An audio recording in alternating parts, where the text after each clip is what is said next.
هو يا جماعة بجد والله يعني هو أنا لمّا أروح أعمل عُمرة أو حِج المفروض إن أنا وأنا في الكعبة يعني أطهر مكان على الأرض،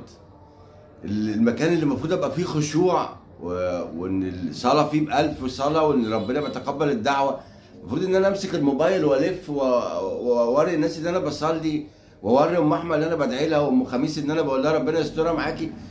والّا أكون مركّز مع ربنا يا عالم هاجي المكان ده تاني والّا لأ؟ يعني علشان ربنا يغفر لي ذنبي وارجع كما ولدتني أمي، فأنا رايح عشان كده. يبقى تصوّر أنا باجري في الصفا والمروة، لأ، أنا ما قُلتش ما تتصوّرش، تصوّر وأنت في المطار، وأنت في الطيارة، وأنت بتتفسح في السعودية برّه، لكن في المسجد النبوي، في الكعبة، في روحانيات أنا داخل عشان يبقى ما بيني وما بين ربنا عمار عشان يغفر لي ذنبي، ده اللي أنا أعرفه، مش رايح أتصوّر أورّي الناس إن أنا بقيت الحاج وجدي، يتوب علينا ربنا.